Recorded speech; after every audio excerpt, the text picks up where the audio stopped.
You must be wondering why the Friends theme song. It's a great stress reliever, isn't it? It's for me. I'm joking. It actually played a pivotal role in my journey as immigrant in United States of America. You see, prior to 1999, I hardly spoke English. My entire education was done in my mother tongue, Marathi. Even in engineering college, where medium of delivery of education was English, I was surrounded by people who spoke same language as me, and so I hardly had to communicate in English. So when I moved to US in 99, now suddenly I'm in this different environment where I had to speak English. And I was so scared. I was so scared of not knowing right words, not knowing how to frame sentences, not knowing cultural nuances.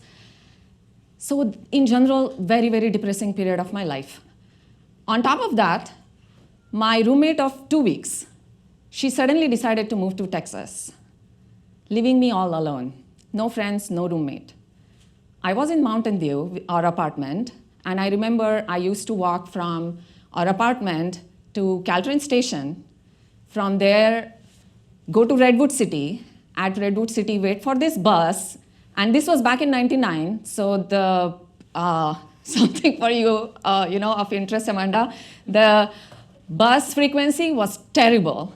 So I had to wait for at least 15, 20 minutes every time, and then finally reach my work. It used to take me 2 hours, one way. At work, I did not have any immigrant who had moved from India. And additionally, most of my coworkers were all males. For some reason, this group of, bunch of engineers loved talking about cars. And I had never, even sat behind a steering wheel my whole life. So I had no idea what to say. Most of the time, I would just eat by myself, or even if I'm with them, I'm just, smiling, being a nice girl. So they started knowing me as this nice Indian shy girl. Indian, 100%, every DNA of me. But shy, that I was not. Throughout my life, I had participated in speech competitions, dance competitions, had won awards. I was always part of student council, even in engineering college. And now suddenly I'm this, people know me as shy girl. That was not, that was not me. And that was crushing my confidence. I just couldn't understand, what do I do now? How do I get over this? 24 years later, here I am standing in front of you as TEDx speaker, obviously speaking in English. I am also a tech director at Amazon Music. I run an organization for subscriptions and identity org. I have about 100 plus employees in my team. I participate routinely in leadership panels. I attend conferences. I speak about leadership. I speak about whatever tech topics. So something happened since 99 to now. And it all started with friends, if you believe. So the story is, when my roommate left for Texas, she had left her TV with me. And I did not have cable, of course. I couldn't afford. But it would play these free local channels. And on one of these channels, there would be Friends reruns. And I was like, oh, wow, this is my way of learning how to speak English. Because I'm noticing all these immigrants around Bay Area who probably have come from countries where they did not even learn English as their second language in school. So I did not have an excuse. So that's when I turned to Friends with volume up, caption on. That's what remember. That way, I did not want to miss even a single word, how they were forming their sentences, the cultural cues of how they use their hand gestures, et cetera, et cetera. And that's how I overcame this language barrier. What happened, in a way, is I adapted. I adapted to new environment by learning new skill, and I became resilient individual. So today, I invite you to inspect this intriguing question, resilience. Is it a born trait or a built muscle? In my mind, it is both. All of us are born resilient individuals. However, we can hone and nurture resilience even further. Just like any other muscle in our body, like when we go to the gym, we can do that with resilience as well. We are in fact surrounded by so many resilient heroes, right? We have veterans, we have refugees, we have cancer survivors. Each and every one of them with their unique, heroic resilience story. My personal story is not going to be a match. I won't even pretend. However, what I can say for sure is, in its own small way, my story has been of determination and persistence. Today, I'll be sharing some of those stories with all of you. From my stories, I have distilled resilience down to 3 key pillars. 1, adaptability. It's the remarkable ability to adjust, cope, and evolve in the face of life's adversities. 2nd, advocacy. In fact, it's the foundation of being a problem solver, of being a change maker. It's about reaching out, connecting with people, seeking guidance, even promoting oneself when needed. It's a reminder that we don't have to face life's challenges all by ourselves. And lastly, assurance or self-assurance. In my mind, it's more than self-confidence. We can build this by building a strong connection with ourselves, a bond with ourselves. It's a promise that we are giving to ourselves that no matter what happens, we are going to be there. We are going to be taking care of ourselves. So with that, let's go back to my childhood. I grew up in a chawl system in Mumbai, India.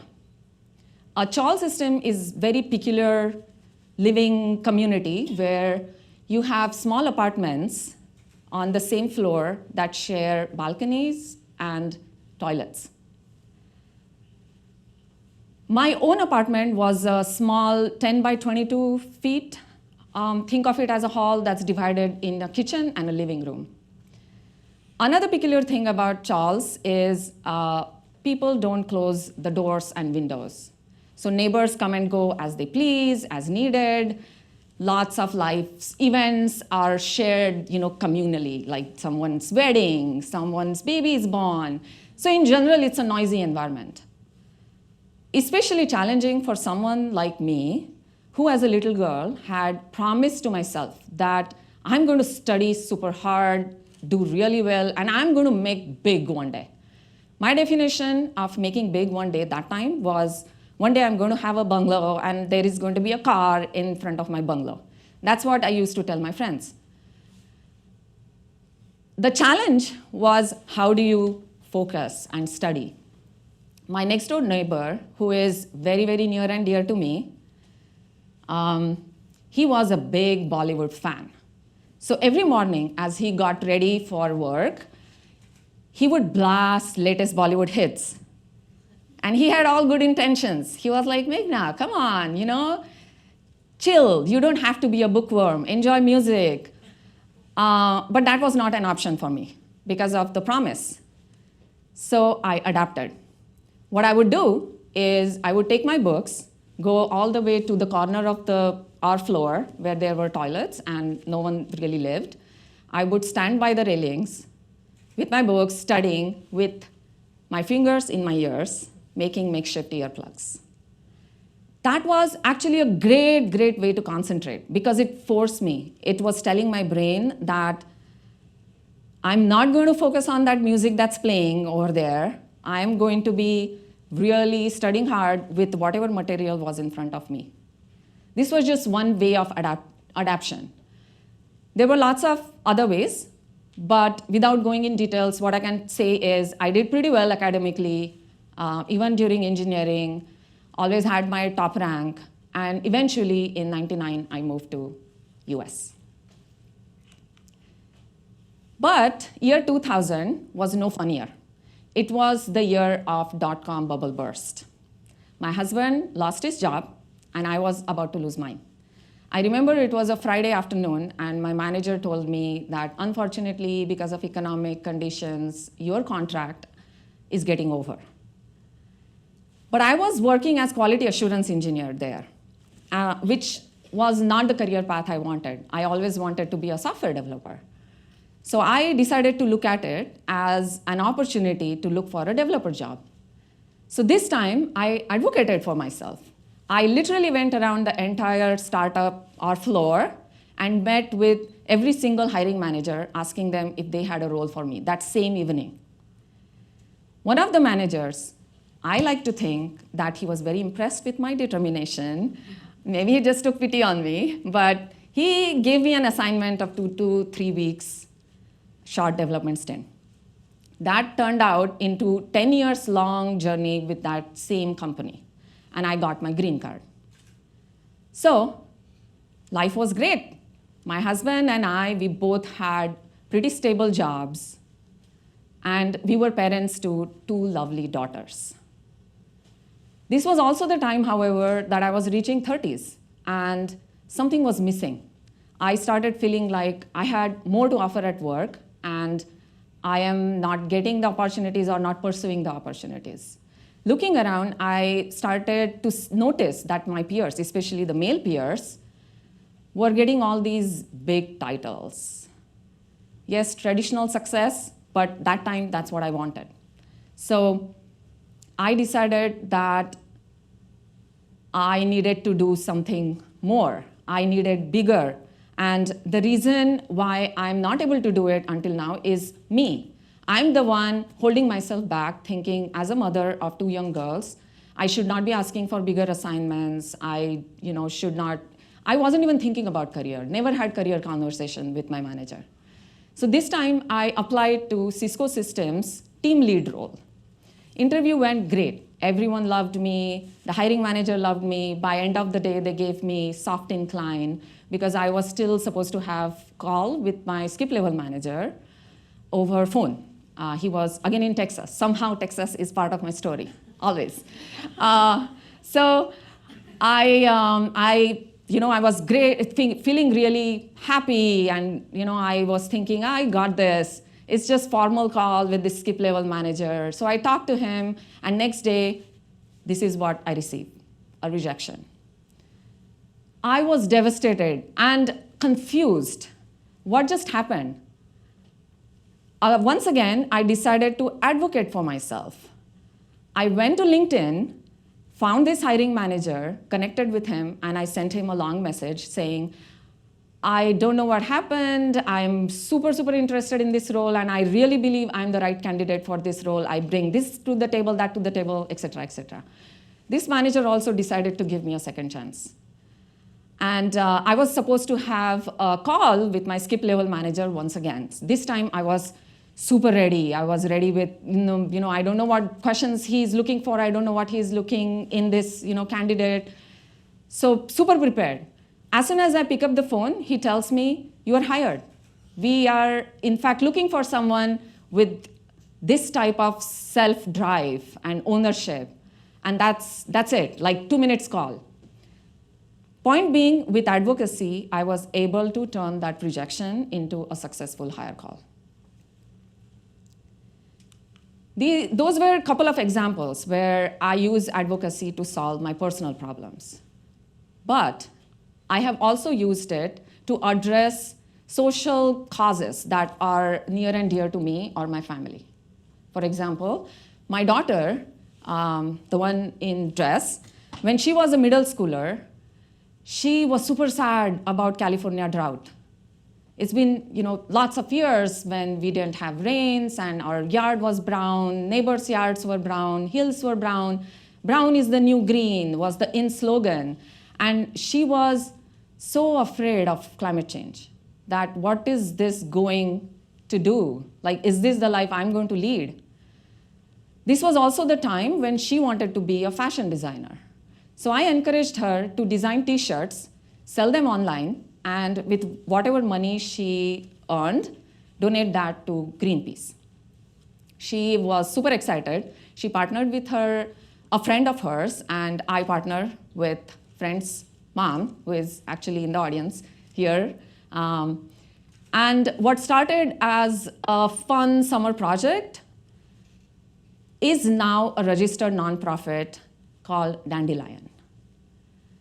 Through Dandelion, we have run walkathon, full-length dance production, a dance solo, and the girls raise thousands of dollars to donate for their schools for eco-friendly lights.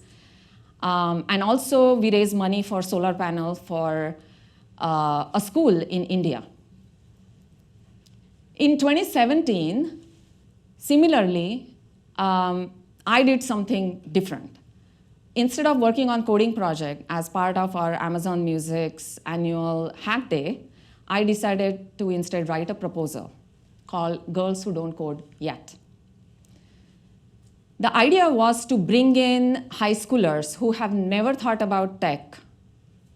They don't know about this industry. They have never thought about programming. They probably don't even know what the programming is. We wanted to invite these girls and give them hands-on experience of fixing something in Amazon Music application. We had them, fix bugs in something to do with Alexa interaction with music, or creating a game with songs for Amazon Music, which gives them that satisfaction that with little skills, they can make a big impact.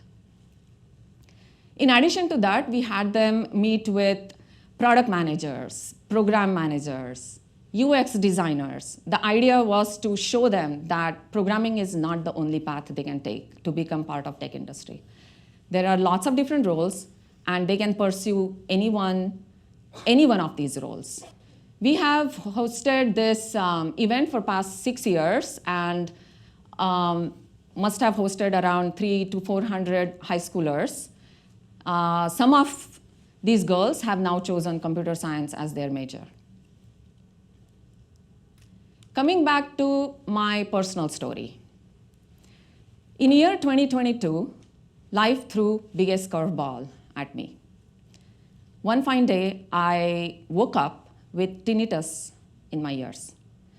For those who don't know what tinnitus is, it's ringing in either one or both ears that does not go away. Being a problem solver, I wanted to fix this problem as well. I must have met at least 10 different medical professionals, audiologists, ENT specialists, all sorts of things. But the answer was same. There is no easy button. You have to learn how to adjust with the condition. It may or may not stop. There is no guarantee. And I didn't know what to do, because you have this constant ringing in your ears, and you are really, really missing that silence. But the silver lining of having this condition was it forced me to listen to my body. My body was telling me something here. And when I started paying more attention to what I was feeling and the sensations in my body, I was introduced to meditation, or mindfulness meditation, to be more specific. I started practicing mindfulness meditation every day. That have become part of my routine, just like brushing my teeth. This disconnecting, even if it's for 10 minutes of the day, I now notice that how much peace there is in that. Just focusing on your body, what you are feeling, and this simple act of breathing. As you inhale, you're noticing all this. You're taking always a pause. Then you exhale, and you take a pause once again. And you are just noticing this, seconds after seconds and minutes. And that brings so much peace and calm. And as a result of that, what I have realized is I am so much more connected with that little girl that I had promised to take care of and make it big one day, I am with her now. The silence is not back. But what I can say is there is peace within. With that, I want to encourage all of you to practice these 3 key pillars. To begin with, self-assurance. It's, develop that bond with yourself, spend time with yourself. For me, it was mindfulness, meditation, and yoga, but it could be other things. Look for what it is. It is, it can be just walk in the woods. Second, advocacy. For things that matter to you, go after them. And adaptability, it's about learning new skill. When you cannot change things, it's building new tools. And in the end, by practicing these 3 key pillars, remember that you are going to be a resilient individual, even better at that. And in the end, no matter what life throws at you as curveball, please know that you are all going to be all okay. Thank you.